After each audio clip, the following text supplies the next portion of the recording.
Hey everyone, welcome back for another deep dive. Excited to be here. Today we're looking at Usha Martin Limited's Q2 FY25 results. Should be interesting. We've got a lot to unpack. We do. We've got the official company announcements. Well, it's a good place to start. We've got the independent auditor reports. Gotta love those. And we've even got the detailed earnings presentation. The whole 9 yards. Right. So we're going to try to cut through all the noise, all the jargon, and really just give you the key insights. Absolutely. What's really going on Yep. with this company. Oh, sure. And for those who need a quick refresher, Right. Usha Martin Limited is a leading global provider of specialty steel wire rope solutions. That's a mouthful. It is. It is. But important stuff. They're also into manufacturing high-quality wires, LRPC. It's like a super strong steel cord used in bridges and buildings. So infrastructure. Yeah, and a bunch of related services. Got it. So let's just jump right into it. Let's do it. Let's look at the numbers. All right. Usha Martin's consolidated financial highlights show that revenue jumped 13.6% year-on-year, Nice. reaching 891.2 crore in Q2 FY25. Healthy growth. Yeah, that's pretty impressive considering, It is. you know, the global economic uncertainty that we're facing. Definitely a challenging environment out there. Yeah, and I think what's interesting What is it? is that there's a strong rebound in the domestic market. Really? Yeah, it seems like they're really capitalizing Smart move. on India's growth story. Absolutely. And Yeah. so, yeah, that's a smart move, I think, for building resilience Definitely. in a turbulent world economy. For sure. You got to have that home base. Absolutely got to diversify. And speaking of resilience, Okay.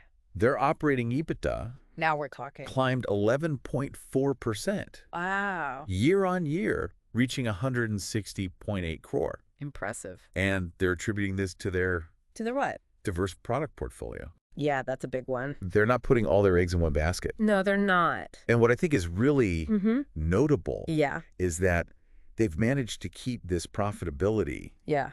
strong, even though steel prices, Oh, yeah. which is their main raw material, Right. have been fluctuating. Been a roller coaster It has been a roller coaster. for commodities this year.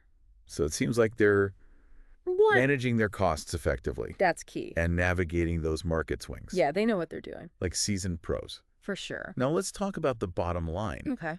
Profit after tax, Hmm. or PP. The big number.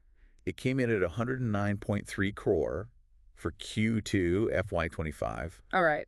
How does Um, that compare? It doesn't seem like a huge jump compared to the same quarter last year. Yeah.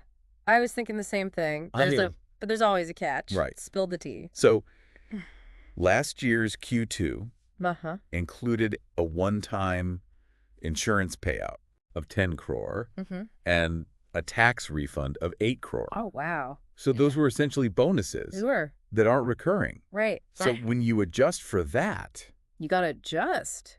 their actual profit growth this year Yeah. is even more impressive. That makes more sense. Yeah. So they're doing better than the numbers initially suggest. Yeah. Now let's break things down a bit Okay. and see how the different parts of Usha Martin's business are performing. All right. Let's do it. Right. Let's see what's driving these results. Let's get granular. So it looks like their core wire rope segment Yeah. is the star performer. Okay. Revenue surged, Surged. yeah, by a remarkable Okay. 19.2% Wow. year on year in Q2. Really? Wait. Which is That's impressive. impressive considering Q2 is typically a slower period Oh, right. because of the monsoon season in India, Yeah. which can kind of disrupt construction and other Makes sense. outdoor activities. Right. Yeah. So they defied expectations? They did. What's driving this demand for their wire ropes? Well, it seems like a combination of factors. Okay. I mean, Usha Martin's a global player. Right. They're tapping into infrastructure projects Worldwide? worldwide. Yeah. And their reputation for quality and reliability, That's got to help. it does. Yeah. It's attracting customers. Okay. And they're also benefiting from the recovery From like. in sectors like oil and gas, Oh, okay. where their high-performance cables are essential. So their global reach is really helping them. It is. It's like a... Just safety net. Yeah, when one market slows The down. dome picks up. Exactly. Right. Yeah. Now, their wire and strand segment Okay. also put up a good fight, growing at a respectable Uh-huh. 16.2% Okay. year on year. Not bad. However, their LRPC segment, Which is? you might recall those super strong steel cords Oh, yeah, right? used in bridges and other large structures, Yeah. saw a dip A dip. 6.7%. Compared to last year. Compared to last year.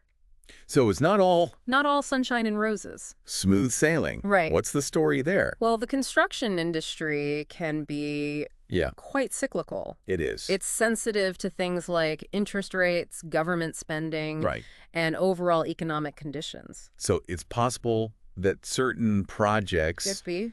have been delayed or scaled back. Yeah, or, impacting demand. Absolutely. Yeah. And it's also worth noting that Usha Martin faces competition in this segment. So, Margaret did share. Dynamics could be at play as well. So it's a reminder that even a well-diversified company like Usha Martin isn't immune to market fluctuation. Fluctuations happen. That's business. That's business. Though. But let's shift our focus back to their overall financial health. Okay. Usha Martin has some very healthy vital signs, if you will. All right. Their interest coverage is strong, meaning they're earning enough to comfortably cover their interest payments on any debts. Okay. Their fixed asset turnover is improving. And that indicates? That indicates they're becoming more efficient at using their assets to generate sales. Okay. And both their ROCE and ROE, what are those? key measures of profitability, are consistently good. So they're using their resources wisely. They are. And generating solid returns for their investors. Exactly. Okay. And to add to the good news. More good news. More good news. They've significantly reduced their debt, both gross and net. So that means? So that means they have a much stronger balance sheet, which gives them more flexibility to invest in future growth opportunities. And weather any storms? And weather any potential economic storms. Always good. Always a good sign. Especially in these times. Especially in uncertain times. Now let's talk cash flow. Okay. They seem to be generating a healthy amount of cash from their operations, even after accounting for their capital expenditures, which are investments in things like new equipment or facilities. Right. But you mentioned earlier that there was some inventory buildup. I did. What's the significance of that? Well, inventory buildup can sometimes be a red flag. Okay. Suggesting that sales might be slowing down. Oh. Or that they're having trouble managing their supply chain. Okay. But Usha Martin has emphasized their focus on optimizing working capital. Okay. Which includes things like carefully managing their inventory levels. So they're aware of it. They are. And taking steps to address it. They are. Okay. And remember, they've also received a recent credit rating upgrade from India Ratings and Research. Okay. They bumped Usha Martin up.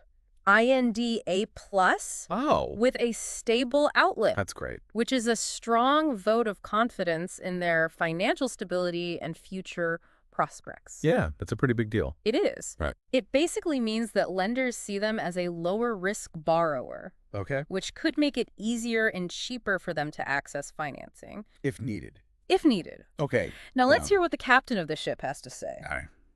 Mr. Rajeev Jawar, Usha Martin's managing director, has expressed confidence in their ability to keep this momentum going. Okay. He's highlighting their focus on volume and value growth. Okay. Which means they're aiming to sell more. Right. And also improve their profit margins. So they're not just chasing growth for growth's sake. Nope. They're focused on profitable and sustainable expansion. Sustainable, that's the key word. Okay. Now, before we wrap up, we can't ignore those emphasis of matter paragraphs. Emphasis of matter. In the independent auditor's reports, okay, it sounds like there are some legal issues that we need to unpack. You're right. Transparency is key. It is. And these reports highlight some ongoing legal matters that investors should be aware of. Absolutely. So let's take a closer look. Let's do it. Okay, so let's unpack these legal matters. Right. What are the key issues highlighted by the auditors?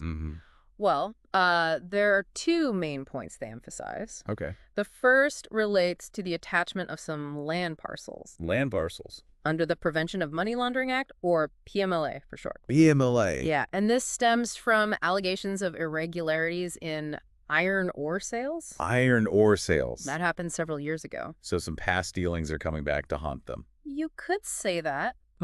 But it's important to note that the auditors haven't changed their overall opinion of the financial statements because of this. Okay. Usha Martin is currently appealing the land attachment order. Right. And the case is still making its way through the courts. So a situation to monitor, but not necessarily an immediate red flag. I think that's a fair assessment. And what's the second issue? The second issue involves a First Information Report, or FIR. filed by the Central Bureau of Investigation, CBA. CBI, against Usha Martin, Okay. its managing director, and a few other officers. This is separate. This is a separate investigation, Oh. focusing on allegations that they tried to influence the ongoing CBI investigation related to those iron ore sales. Oh, so they're being accused of interfering with an investigation. That's essentially the gist of it. That does sound serious. It's definitely something to keep an eye on. What's Usha Martin's response? Well, they've stated that they intend to take all necessary legal steps to address these proceedings. Okay. And it's also worth noting that the Enforcement Directorate, Which is? or ED, another agency in India, has also gotten involved and issued summons to the company in connection with this matter. Wow, so they're facing some significant legal challenges. They are. So how should we, as someone trying to understand their overall performance, how should we consider these legal issues? I think it's a balancing act, really. On one hand, Usha Martin is showing strong financial performance and strategic growth, which are very positive signs. Yeah.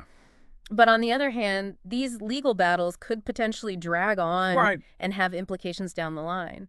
It's all about assessing the potential risks and rewards. So how can someone trying to make sense of all of this make an informed decision? It's crucial to do your due diligence. Okay. Carefully read those auditor reports. Yeah. Not just the numbers, but those emphasis of matter paragraphs. Right. Understand the nature of the allegations, the potential financial impact, Yeah. and how the company is planning to handle these legal challenges. So dig deeper and look beyond the headlines. Exactly, and consider the bigger picture. Yeah. How is the legal and regulatory landscape evolving in India? Particularly concerning corporate governance and financial transparency. Yeah, that's a good point. These factors can have a significant impact on a company's future. It's all about connecting the dots. Absolutely, and don't forget the fundamentals. Okay. How does Usha Martin's performance compare to its competitors? Yeah, good question. What are the long-term growth prospects for the industries they serve? Are they innovating and staying ahead of the curve? Yeah. Are they adapting? These are all critical questions to consider. So it's about taking a holistic view. Right. Weighing both the opportunities and the risks. Exactly. We've covered a lot of ground today, from impressive financial results we have to some complex legal hurdles. We did. What key takeaways should we keep in mind? I'd say the main takeaway is that Usha Martin is a company at a crossroads. A crossroads, how so? They're demonstrating strength and resilience in a challenging global environment. Right. Their strategic focus on diversification, operational efficiency, and maintaining a healthy balance sheet are all positives. Oh, they're all good. However, these ongoing legal matters create uncertainty and add a layer of risk. So it's like they're walking a tightrope. A perfect analogy. Balancing impressive growth with potential legal pitfalls. Exactly. So it sounds like it's up to each individual to really decide. It is. How much weight they give to these different factors. Absolutely. But hopefully this deep dive has equipped you with the knowledge and insights I hope so. you need to make a more informed assessment. Yeah, that's the goal. Of Usha Martin Limited. Absolutely. All right, that's all the time we have for today's deep dive. It was fun. It was great having you. Thanks for having me. Until next time, stay curious.